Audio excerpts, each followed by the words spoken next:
Brady Amendment, which of course called for alternative arrangements to the Irish backstop. Now that, of course, has gone down incredibly badly in Brussels, where absolutely everybody is saying it is not up for renegotiation. After all, Mrs May, you were the one that agreed to it in the first place. Today, she flew over to Belfast to try and convince the people of Northern Ireland that the matter was in hand. There will be arrangements in place to ensure that we deliver no hard border. Our commitment to that remains. What Parliament has said, what the House of Commons has said, is that they want to see changes to the backstop as it currently exists within the protocol as part of the withdrawal agreement. The issue that has always been one that Parliament has raised, that's been raised across all sides of the House of Commons, is the potential indefinite nature of the backstop. That's the issue we look to address. There are a number of ways to do it, looking at alternative arrangements, discussing with MPs who've put forward proposals on that, looking at the legal changes that will be necessary to give the legal certainty. But the commitment to no hard border absolutely remains. And as the amendment, Sir Graham Brady's amendment when it passed the House of Commons made clear, commitment to avoid a hard border and to leave the European Union with a deal. Let's just listen to the key part of that again. What the House of Commons has said is that they want to see changes to the backstop as it currently exists within the protocol.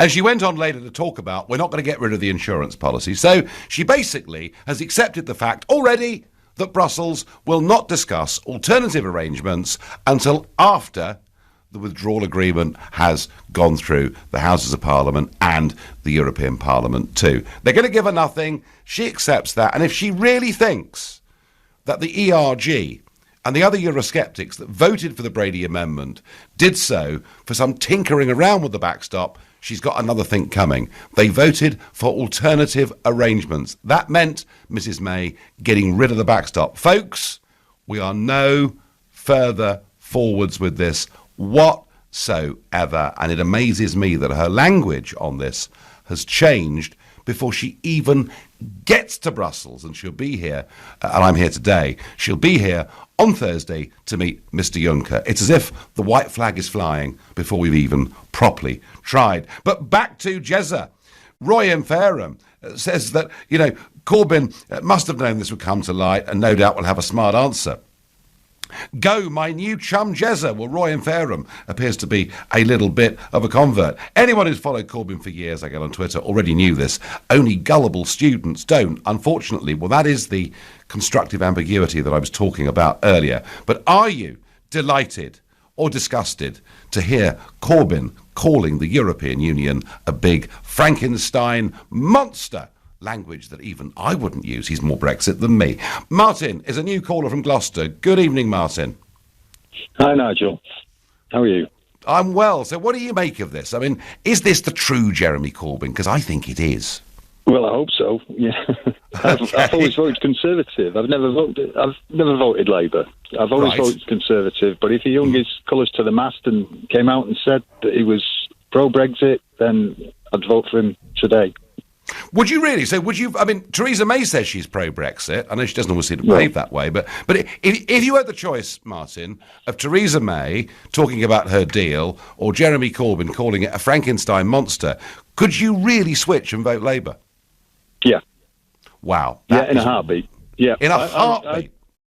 I voted Brexit and I wrangled with it for weeks. I've got young kids. I didn't want to stitch them up.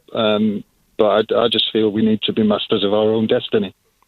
So, frankly, parties don't matter. So you're more of a Brexit person than you are a party person now, really? Yeah, but I don't go along with the Labour, the socialist side of it. I've been pro-conservative, really, most of my life, even though I'm not a rich man. But if Jezza came out strong for Brexit, you get your vote. Martin, fascinating. No, fascinating. Thank you very much. No, pleasure to talk to you. Haz is calling from Leytonstone, and another new caller. Good evening, Haz. Good evening. Hi there. So, what do you make of the Jezza then? Oh, a quick thing. Oh, Jeremy Corbyn. I love it. Yeah, I'm not very good at singing, otherwise I'd do it too. But that is the real... but Haz, that is the real Corbyn, isn't it? Absolutely, and if you think there's anything wrong with it, then you should do the whole the way out of it. Because honestly, Corbyn will not change.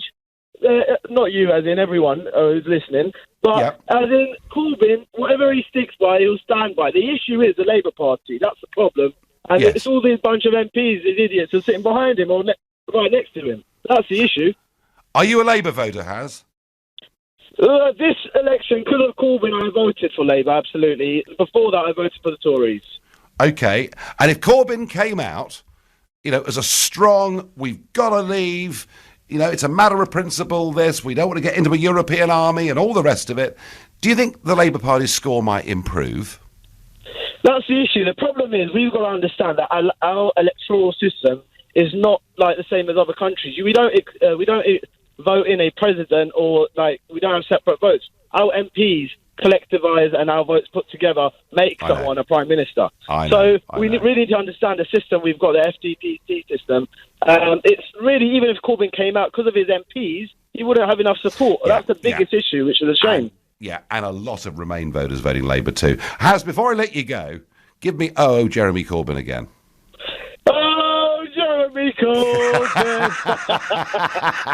Terrific. Thank you very much indeed. George on Facebook says, JC 4pm. Patricia says, pity he can't be as open and forthright about the European Union now. Well, I have to say I do rather agree with that, but who knows? And Shazwellin says, May is just going to come back with reassurances.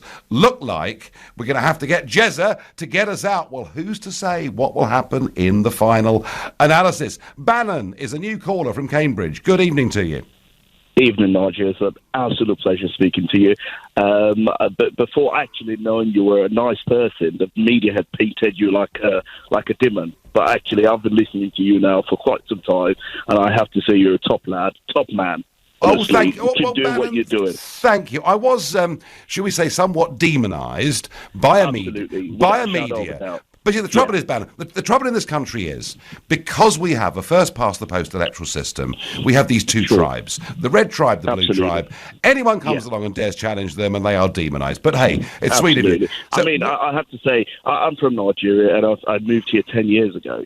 But all your views actually cannot be discarded, because there are individuals in this country that hold those views so strongly, and I have to say I am so happy this clip has come out, because they have just waken up all the Labour supporters that don't have a voice. And I tell you, your phones will be ringing today, rejoicing because of what's just come out today. Because I tell you, if they go out to vote today, Labour's going to sweep this country because of this. I swear to you. So you're really impressed impressed, Bannon.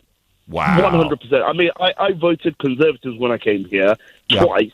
And then all of a sudden, they started to use the media as the puppet. I mean, I'm from Nigeria. We're about to hold the election soon. I know. Are you trying to tell me if the other candidate wins and some fractions don't like you, we should go to the polling station again? Hell no. This country is not setting a good precedent. I'm telling you that they should be leading the way in democracy. No, I agree with you. And not baiting. This is dirty politics by the Conservatives. And I'm telling you, you need to get in there, Nigel. You need to get your foot in the Conservatives and give a good go. I'm telling you. Because I'm happy you're out of the UKIP with the bad media publicity. But right now, you are looking good. Trust me, you are looking really good. You're a start, Bannon. Thank you for the compliment. And remember, when we leave the EU, our relationship with Nigeria and the rest of the Commonwealth will get a whole lot better. Let's go to Howard in Hastings. Hastings, of course, a very, very key Labour target seat. Good evening, Howard. Hello, Nigel. This is very, very interesting, this is, and I think it possibly exposes what I've always believed is an elephant in the room, which is the relationship between a politician and power. And as they get closer to where power resides today, it's almost as if they don't have a choice. They're told something, or they're taken into a back room and shown there's a Pruder film, or the UK equivalent of it, and then start saying certain things. I think the Conservative Party and the Labour Party both have a sort of rump element in them, which has been there for 30 years, which is very much in alignment with the interests of the corporatist kind of wishes of the EU super state. And that saddens me, because what I would love to see is if there was some way a new politics could formulate in this country which was kind of bringing together the Brexit element from different places. Howard, it may happen yet, but for now, you're cheered to see that clip from Corbyn, yeah? I am cheered to see that, and I think it's interesting and good that you're highlighting it tonight, because it does put Jeremy Corbyn into a difficult position, which I think he has got to come. He's got to, like somebody said earlier, he needs to say where he stands. Come on, stand up, Jeremy Corbyn. Ambiguity won't last forever. Thank you, Howard, in Hastings. LBC.co.uk. Go and see what Jezza really thinks about the European Union. Gosh! He's more Brexit than me. You're listening to the Nigel Farage Show here on LBC at 6:45 and time for the news headlines with Lisa Aziz. Theresa May has suggested to business leaders in Northern Ireland she will look for a time limit to the problematic backstop in her Brexit deal when she meets EU officials on Thursday. Investigations are continuing after 4 children, 3 boys and a girl, died in a house fire in the West Midlands.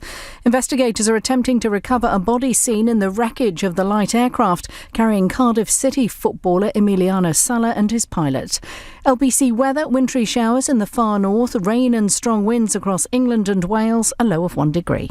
LBC Travel, I'm Louise Knight, and it's very slow heading out of town, so northbound on the M1. There's been an accident involving several vehicles just after junction 10 for Luton Airport. 1 lane is closed. It's slow on the anti-clockwise M25 towards an earlier accident at Gosden at 6, although all lanes have reopened. And it's not looking good for the North Circular this evening. Eastbound, there's an accident after the Crooked Billet underpass in Walthamstow. It's partly blocking the end of the entry slip road. There are solid queues back past the A10 Great Cambridge Junction at Edmonton. An accident's blocking the A23 Streatham High Road northbound at Kings Court Road with delays back to Streatham Station. The South Circular remains shut both ways at Dulwich Common with this burst water main, and Hampstead Road in Euston is still closed at Euston Road for a police investigation.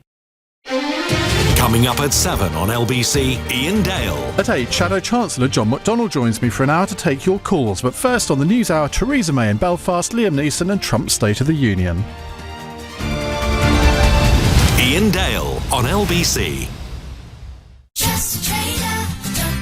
A good cup of tea can fix everything. Well, possibly not your broken boiler, but Trusted Trader are always on hand to help. TrustedTrader.com have lots of really lovely tradespeople who are vetted, reviewed and reliable, so you'll have your pick of a great bunch. Simply pop the kettle on and head online to find a professional in their trade, including that heating engineer. See? A cup of tea does fix everything. Being a gnome isn't easy. All those knocks and scrapes. Once, I was minding my own business, then wham! Football snapped my arm clean off. Alfonso's in bits. Walter disappeared. Of course, they never catch anyone. But the new Hive View outdoor security camera has motion detection, two-way audio and night vision. We're saved! Protect your gnomes and your home from your phone. Search Hive to discover more. Hive, let's get living.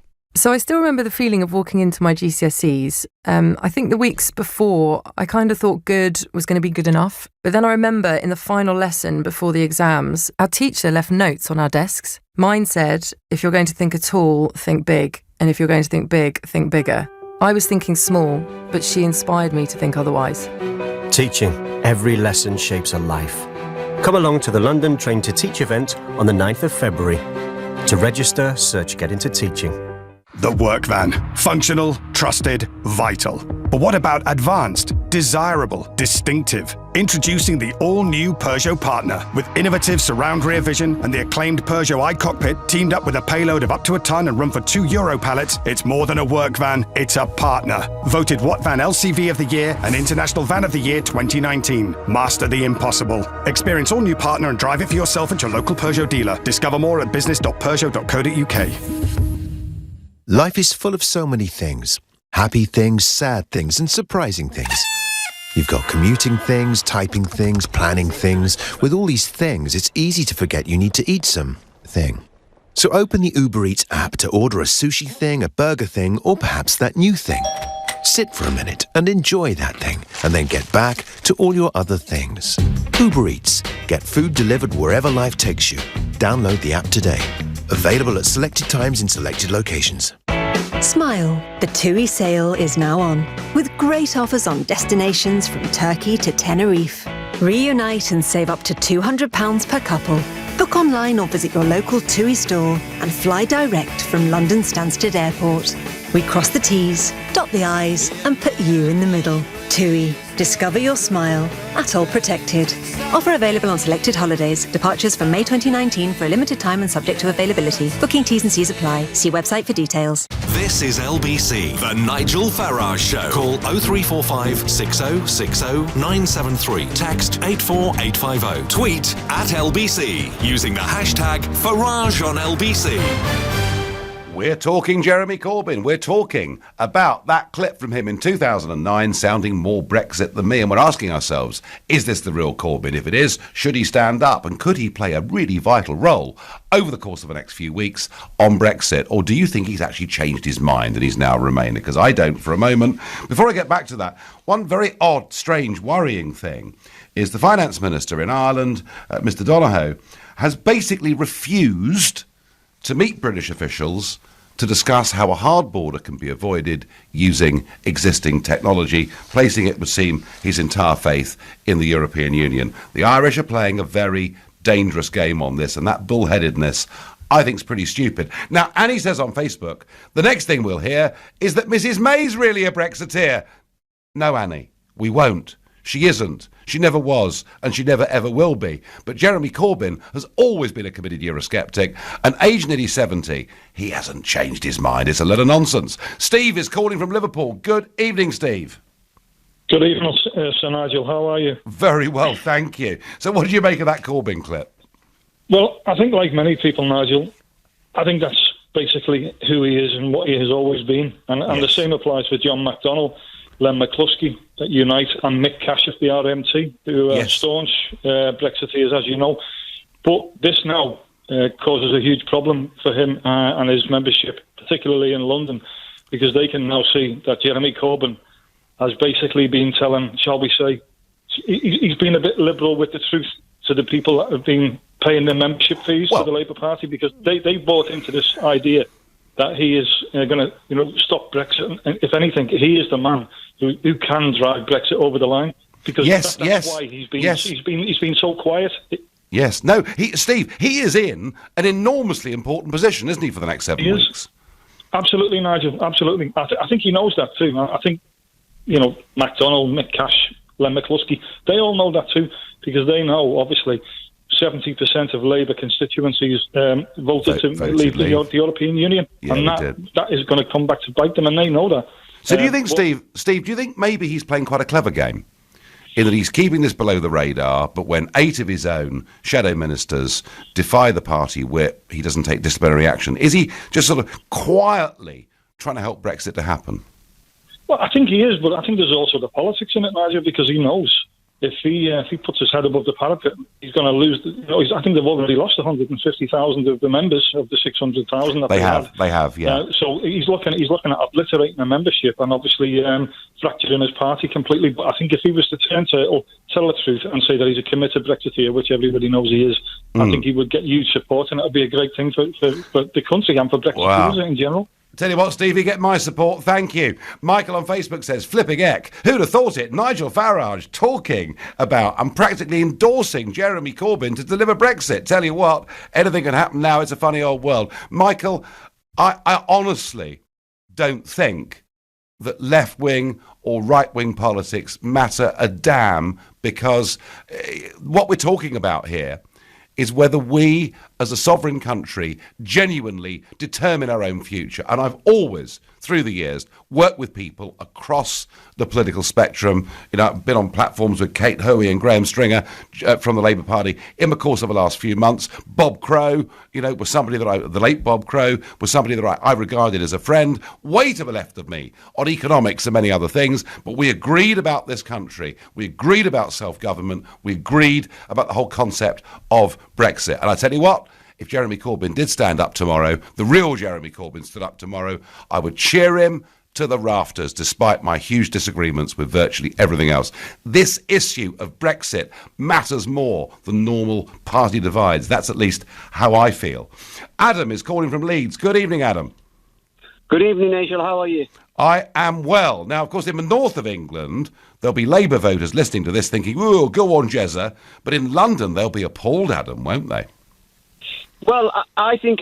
Look, that doesn't matter because what people look at Jeremy for, they look for the justice that he stands for. I don't think that, like you said, something very important. You said he's very clever at what he's doing, and I think you are completely right. He's very clever. He will do the right things in the right moment. Okay, if you watch that video, and you watched it, of course, and I saw the video, and we all know that Jeremy always been anti-Europe because for a lot of reasons. One of the reasons is because they waste loads of money without doing nothing. They waste more money than our parliament in drinkings and food.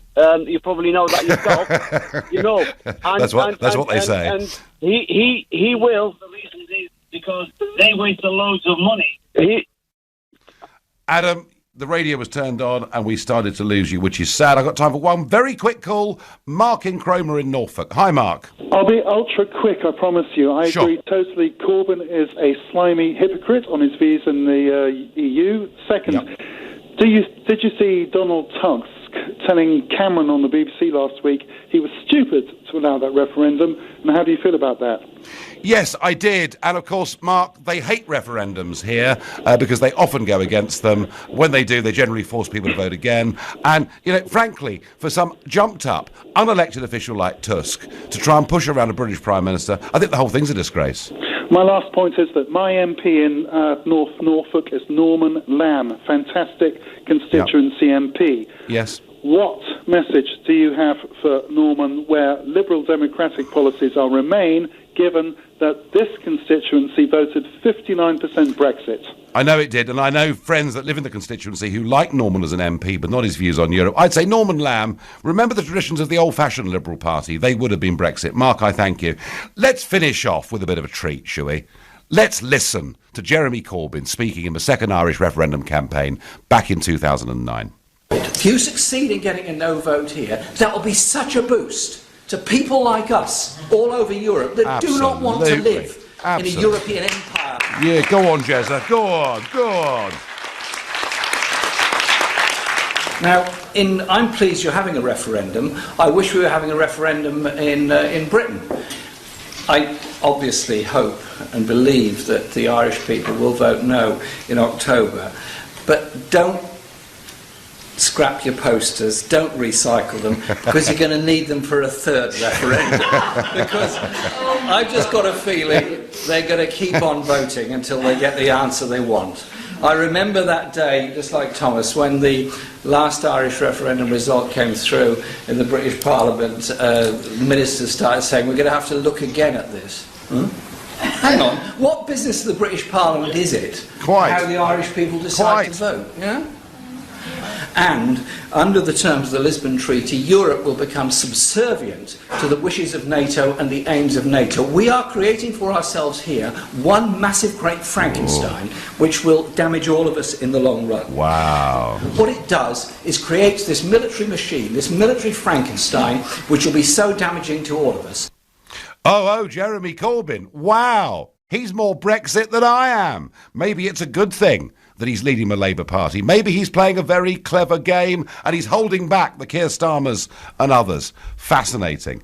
Well, I'll be back tomorrow evening at 6 o'clock. At 10 tonight, it's Ian Payne. But up next, it's Ian Dale. Nigel, you've given me an idea. I think I might play that clip to John McDonnell a bit later. You do. Well, of course, the thing is, Ian, that actually in private, he'd agree